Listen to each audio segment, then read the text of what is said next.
As the Federal Reserve starts cutting interest rates, the foundation of your retirement savings, it's facing a serious double threat. We're talking vanishing returns and, frankly, rising political uncertainty. It's absolutely right.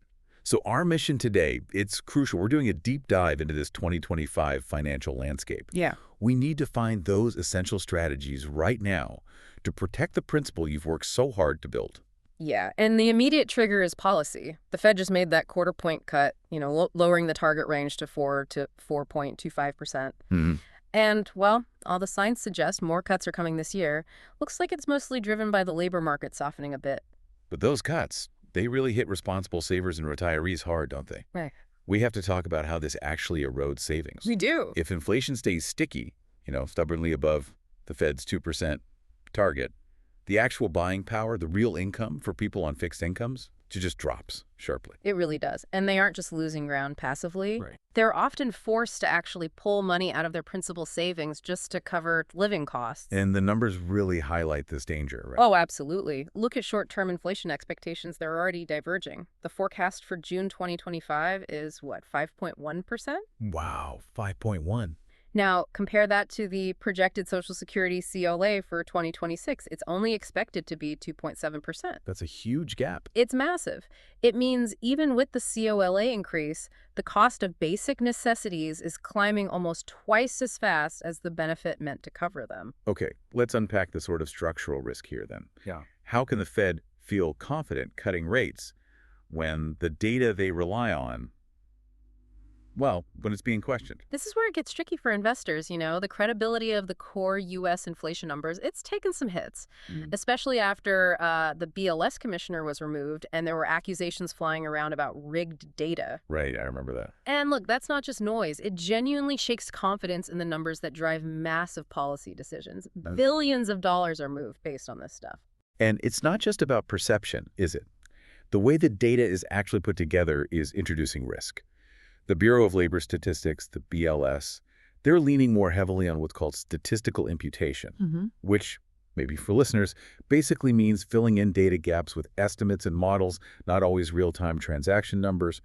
And the shift is pretty stark. Back in 2021, maybe 10% of the CPI data was imputed. Only 10% then. But now, by 2025, our sources are showing that a staggering 35% of CPI data is imputed. 35%? That's huge. It's a massive jump towards estimation, towards guesswork.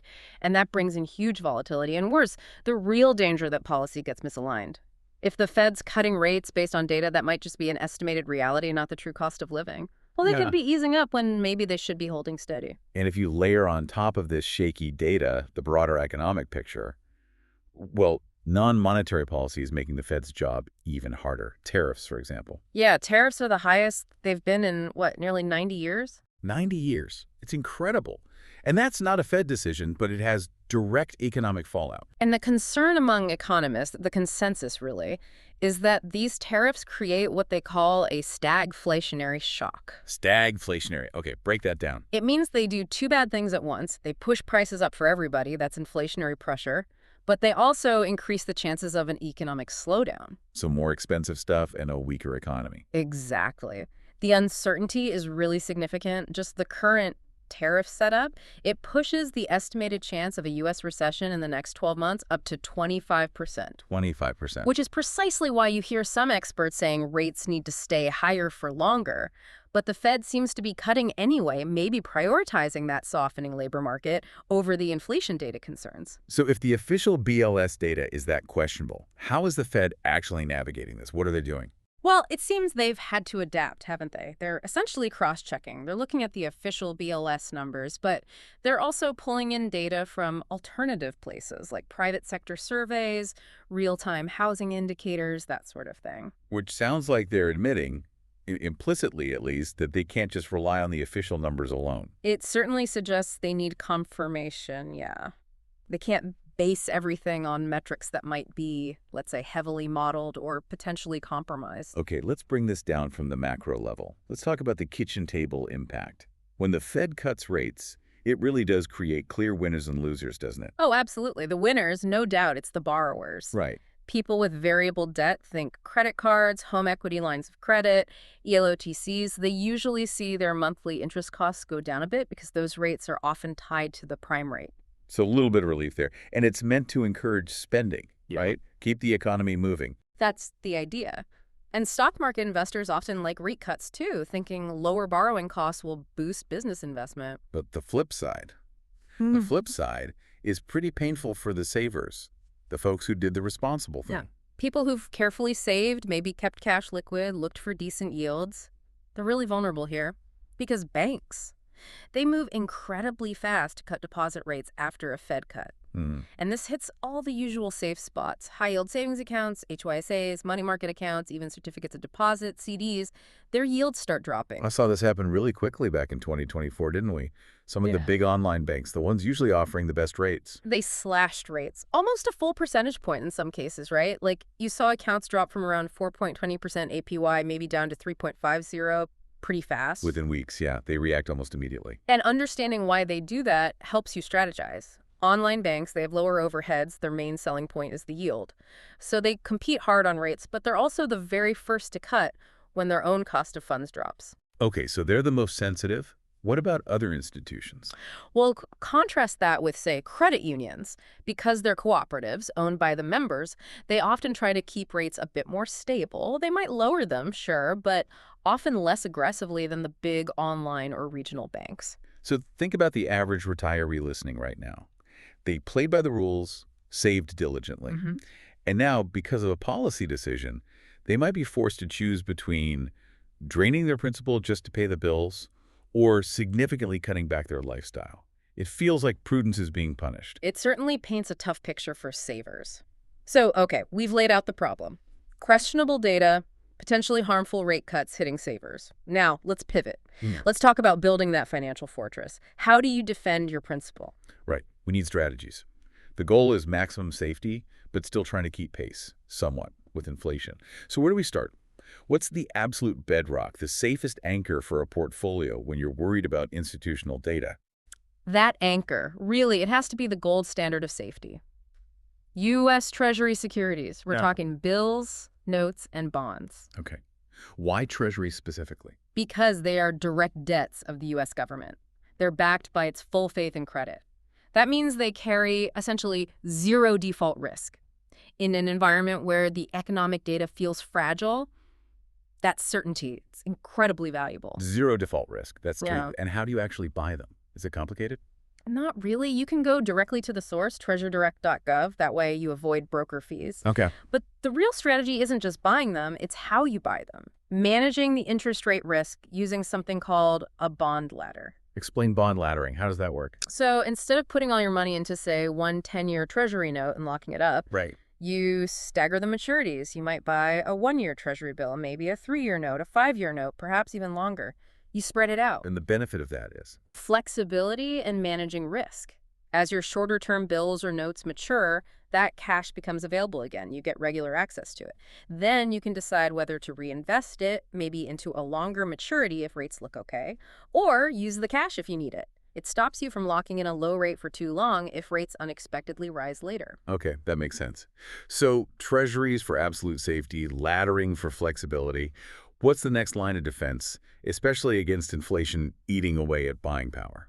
Right, you absolutely have to think about inflation-proofing that principle, and that's where TIPS come in Treasury inflation-protected securities. TIPS. How do they work differently? They're specifically designed to protect your purchasing power. Their principal value, the amount you get back at maturity, actually increases with inflation measured by the CPI. Okay, so the principal adjusts upwards. Exactly. And on top of that, they pay interest, so you get a real return that's the interest plus the inflation adjustment. That sounds pretty good. Is there a catch? There's a crucial tax warning with TIPS. Really important. You generally want to hold TIPS or TPS funds inside a tax-deferred account. Think an IRA or a 401k. Why is that so important? Because of something called phantom income. The government adjusts your principal upwards each year for inflation, right? But you don't actually get that cash adjustment until the bond matures or you sell it. Okay. But the IRS treats that upward adjustment as taxable income in the year it happens. So you could end up paying taxes today on gains you haven't actually received in cash yet. Holding them in a tax-deferred account avoids that issue. Got it. Phantom income. Avoid that by using an IRA or 401k. What about I bonds? We hear about those too. Series I bonds are also excellent for individuals protecting savings from inflation. Often simpler to buy for retail investors, but they do have annual purchase limits, which might be a constraint for some. Okay. Now, what about guaranteed income, something insulated from market swings entirely? For that, certificates of deposit, or CDs, are still a cornerstone. They're FDIC insured if it's a bank, or NCUA insured if it's a credit union, up to $250,000 per depositor per institution. So principal protection is baked in up to that limit. Exactly. They offer fixed, guaranteed returns, no market risk. That's paramount if your main goal is just preserving that capital. And just like with treasuries, you mentioned laddering. Does CD laddering work the same way? Pretty much the same principle, yeah. It addresses the trade-off between getting a higher rate on a longer-term CD versus needing access to your money sooner. How so in a falling rate environment? Well, instead of locking everything into one 5-year CD, you spread it out, maybe a 1-year, a 2-year, a 3-year, and so on. This means a portion of your money becomes available every year or two. Oh, So if rates keep falling, you still have some money locked in, earning those older, higher rates for a while. But if rates happen to stabilize or even tick back up, you've got CDs maturing regularly, giving you cash that you can then reinvest at potentially better new rates. It keeps you from being totally stuck. that makes sense. It builds in adaptability. Now, what if someone has saved more than the $250,000 FDIC limit? Are there other safe options? Yes, for larger sums, you might look towards insurance contracts, specifically fixed annuities, particularly multi-year guarantee annuities, or MYGAs, and maybe some forms of cash value life insurance. MYGAs. Tell us about those. Think of a MYGA as a contract with an insurance company where they guarantee you a specific fixed interest rate for a set number of years, maybe 3 years, 5 years, 7 years. And the safety. The principal is protected, guaranteed by the financial strength of the insurance company itself, not the FDIC. And the growth is tax deferred, meaning you don't pay taxes on the interest earned until you withdraw it. They're often used by people who have significant savings above those FDIC limits. Okay, so another layer of defense for larger amounts. Finally, are people looking beyond just fixed income? What about other asset types? Absolutely. When there's this much uncertainty about policy and data, investors often turn to real assets as a hedge. Things that don't necessarily move in lockstep with stocks or bonds. Like what, for instance? Well, commodities are a big one, especially gold. Gold has that traditional role as a store of value, something people turn to when confidence in, say, fiat currencies or maybe central bank policies seems shaky. And also, certain types of real estate investment trusts, or REITs. Some REITs can offer a hedge against inflation through things like rising property values and the ability to increase rents over time. Okay, so we've covered a lot of defensive ground here. If we boil this all down, what's the core message for listeners trying to navigate this? I think the main takeaway is that capital preservation today, it's not passive, it's an active process. You're essentially building a financial fortress, Right. especially in this environment with rate cuts that directly hurt savers and economic data that, well, let's just say its credibility is being seriously questioned. Defense has to be the priority. And that defense needs to be personalized, right? Absolutely. Your strategy has to fit your specific situation, your time horizon, until you need the money, how much liquidity you need access to, and critically, your personal tolerance for risk. The key is don't wait for the storm to hit before you reinforce your walls. Be proactive. Which leads us to a final thought, maybe a provocative question for you, the listener, to consider. Given everything we've discussed, the fragility, the perceived politicization of official economic data, the fact that even the Fed seems to be using alternative private sources to double-check things, how much should your personal financial security really depend on those official centralized forecasts versus maybe diversifying your own information sources, doing your own homework, and ultimately trusting your own well-thought-out risk management plan? Vigilance, it seems, is absolutely key right now.